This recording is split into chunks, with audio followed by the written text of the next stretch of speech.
चलिए तो कंटिन्यू करते हैं आगे। मुझे एक्चुअली कल हम लोग, इसके पहले हम लोगों ने शॉर्टिंग एल्गोरिथम में सिलेक्शन शॉर्टिंग को देख लिया था। अब लगे हाथ हम बबल शॉर्टिंग को भी देखेंगे अभी। तो आप देख सक रहे हैं इसमें बबल शॉर्टिंग में, जैसा हम लोगों ने सुना है, बबल का मतलब क्या होता है? बुलबुला।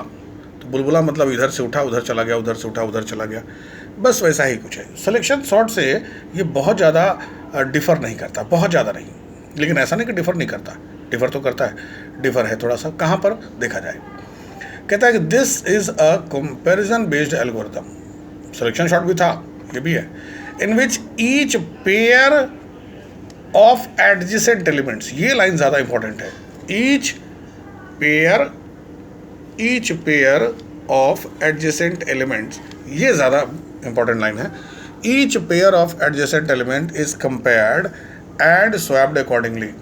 कह रहा है कि पहला और दूसरा ये एक पेयर बनाया, लाइकवाइज दूसरा और तीसरा ये फिर एक पेयर बनाता है, तीसरा और चौथा ये भी एक पेयर बनाएगा। जैसे हम यहाँ पर देख सकते हैं कि पहला और दूसरा एक पेयर है, फिर दूसरा और तीसरा एक पेयर है, फिर तीसरा और चौथा ये भी एक पेयर है। तो ऐसे ही यहाँ पेयर्स में कंपैरिजन होता है और उसके अकॉर्डिंगली स्वैपिंग होता है। तो इस compared and swapped accordingly if they are not in order, अगर वो ऑर्डर में नहीं है, सीक्वेंस में नहीं है, तो हम उसको सेलेक्ट करके कंपेयर करके स्वैप करते हैं। दो it may be a little complex in comparison. अब कंपैरिजन में कॉम्प्लेक्सिटी हो सकता है भाई, बिल्कुल हो सकता है। पहले का दूसरे से, उसके बाद दूसरे का तीसरे से। सिलेक्शन में हमने क्या देखा था? सिलेक्शन सॉर्टिंग में पहले को दूसरे से, फिर पहले को ही तीसरे से, पहले को ही चौथे से, तो हमने पोजीशन फिक्स कर रखा था। यहाँ पोजीशन भी चेंज हो रहा है, एलिमेंट्स भी चेंज हो रहे हैं। तो पहला को दूसरे से, दूसरे को तीसरे से, तीसरे को चौथे से, लाइकवाइज हम इसको करते जाएंगे। अब ऐसे कारण की वजह से कहा जाता है कि though it may be a little complex in comparison to selection sort and should not be used for large data sets, बड़े डेटा सेट के लिए नहीं यूज होना चाहिए। साथ ही still it is one of the frequently used algorithms, यानी बहुत ज़्यादा इस्तेमाल होने वालों में से ये एक है। लेकिन क्या है, ज़रा कंडीशन समझिए। बबल शॉर्ट में होता क्या है? पेयर वाइज, यानी एडजेसेंट पेयर में हम कंपैरिजन और स्वैपिंग कर रहे हैं, पहला।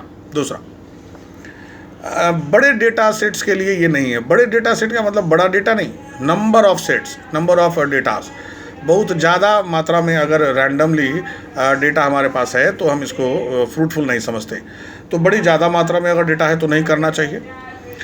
पेयर्स में ये कंपैरिजन करता है और शॉर्टिंग करता है, यानी निश्चितन तौर पर कॉम्प्लेक्सिटी थोड़ी सी ज़्यादा होगी, कॉम्प्लेक्सिटी थोड़ी सी ज़्यादा होगी सिलेक्शन सॉर्ट के मुकाबले।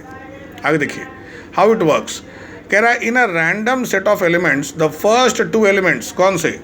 17 और 14, 17 and 14, first two elements are compared and swapped. अब इनमें कंपेरिजन होगा, 17 बड़ा कि 14 बड़ा? भाई 17 बड़ा है, तो 17 इधर आएगा, 17 इधर आएगा और 14 इधर जाएगा। अब देख सकते हैं अगले फिगर में कि 17 नेक्स्ट में आ गया, 14 पहले पहुंच गया है, ठीक है ना। After which next two adjacent pair is exist, और एक बार ये वाला जो काम हो गया तो फिर अगले दो पेयर, अगला पेयर, तो 14 को अब एक्सक्लूड कर दिया, बाहर है। 17 और 3 में अब कंपैरिजन होगा, तो 3 बड़ा कि 17 बड़ा, 3 बड़ा, 3 छोटा, तो 3 पहले आ गया, 17 बाद में चला गया। तीसरे फिगर में आप देखिए, this is the figure number 1, this is the figure number 2, this is the figure number 3। तो पहले में हमारा अनसॉर्टेड एरे है, पहले दो पेयर कंपेयर हुआ। सेकंड फिगर में स्वैपिंग हो रखा है, अब सेकंड और थर्ड के बीच में कंपेयर हुआ। थर्ड फिगर में स्वैपिंग हो रखा है, थर्ड और फोर्थ में कंपेरिजन होगा, ठीक है ना। आगे बढ़ते हैं। इसी प्रकार से हमारा ये पूरा एक बारगी 9th और 10th एलिमेंट तक का कंपैरिजन चलेगा और होगा। क्या यहाँ पर मेरा शॉर्टिंग ख़त्म हो गया? क्या यहाँ पर ये शॉर्टेड हो गए? नहीं, नहीं। कहता है the process goes on repetitive till the entire list is shorted.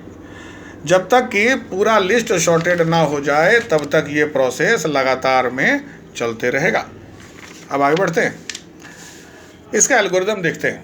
देखिए सिलेक्शन सॉर्ट में क्या, ज़रा कंपैरिजन कीजिए, कंपैरिजन करके दिखाता हूँ आपको।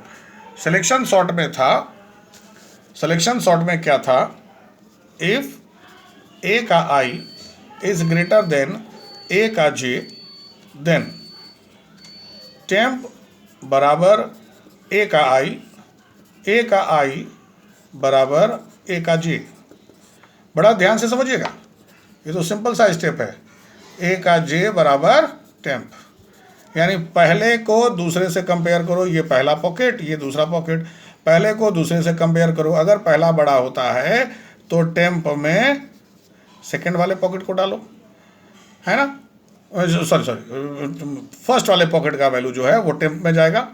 ये मैं ज़रा सा इसको इरेज कर दूं, एक सेकेंड आप रुकिए, एक सेकेंड इसको रुका जाए। फर्स्ट वाला पॉकेट का वैल्यू चला गया टेम्प में, अब फर्स्ट वाले पॉकेट में वैल्यू चला गया है तो इसको हम खाली मान सकते हैं, इसको हम खाली मान सकते हैं। तो अब सेकंड वाले वैल्यू को डाल दिए फर्स्ट में। हमने देखा कि टेम्प बराबर ए आई, दिख रहा है आपको, टेम्प बराबर ए आई, यानी टेम्प में हमने पहले वाले वैल्यू को ट्रांसफ़र किया। अब ए आई बराबर ए जे, अब फर्स्ट वाले में सेकंड वाला वैल्यू को ट्रांसफ़र कर दिया।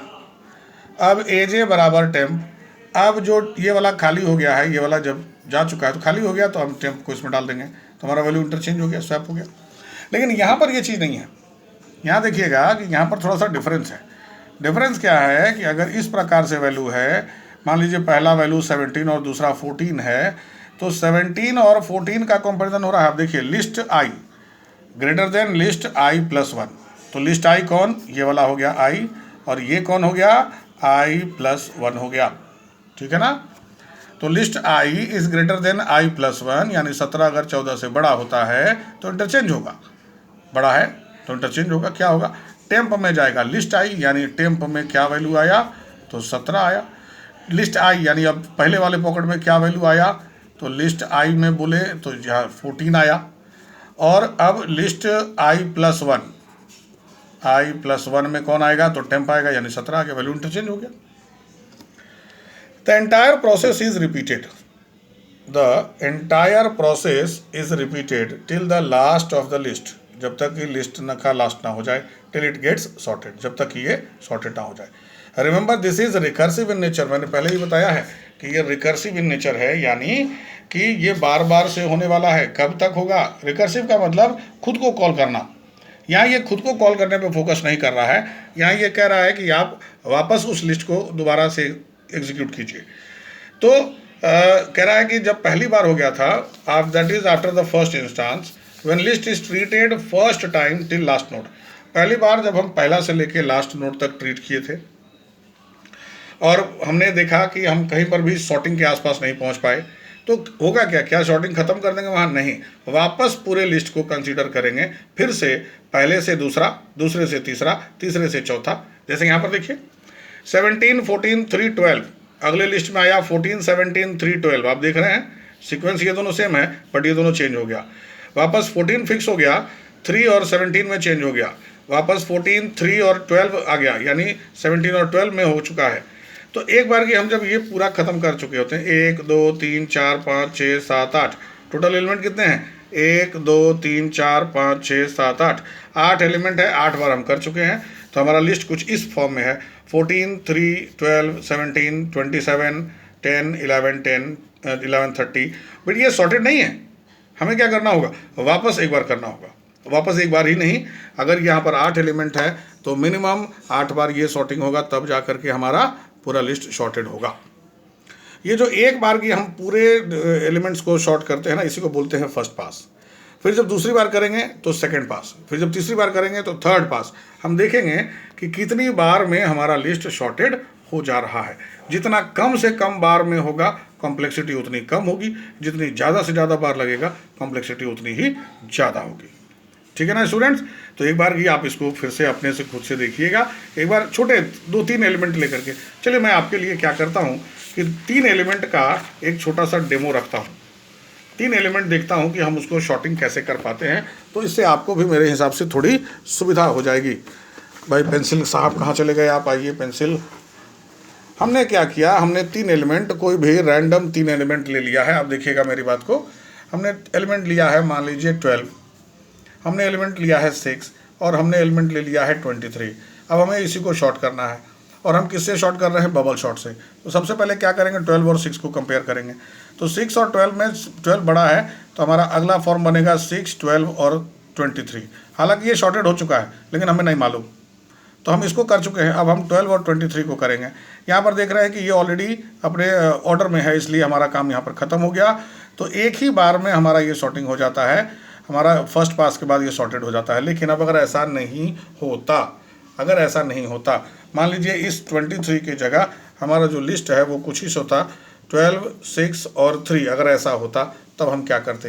देखिए ज़रा गौर से, 12 और 6 का शॉर्टिंग होता तो 6 और 12 बनता और 3 यहाँ पर रहता। बट अब हम देख रहे हैं कि 12 और 3 का भी शॉर्टिंग होना बाकी है। तो 6 और 12 हो चुका है, अब 12 और 3 की बात करेंगे तो लिस्ट नया बनेगा 6, 3 और 12। क्या ये शॉर्टेड हो गया? नहीं हुआ है, शॉर्टेड नहीं हुआ है, बट हमने सारे एलिमेंट्स को चेक कर लिया, तो इतना दूर को कहेंगे फर्स्ट पास। अब क्या करेंगे? अब यही एलिमेंट हमारे लिए नेक्स्ट सेट बनेगा, 6, 3 और 12। फिर वापस नेक्स्ट टाइम 6 और 3 का कंपेरिजन होगा। यस, एकदम शुरुआत से होगा, 6 और 3 का होगा, नया पोजीशन 3, 6 और 12। ठीक है, फिर क्या होगा? 6 और 12 का होगा, ये सॉर्टेड है, इसको शॉर्ट कटिंग जरूरत नहीं, तो लिस्ट हमारा यहाँ पर आ जाता है, पूरी शॉर्टिंग हो जाती है, और हम बोलते हैं कि after second pass the list is shorted. ठीक है ना? Is it clear? Thank you. एक बार इसको ध्यान से देखना फिर से आप। चलो, ओके, बाय बाय।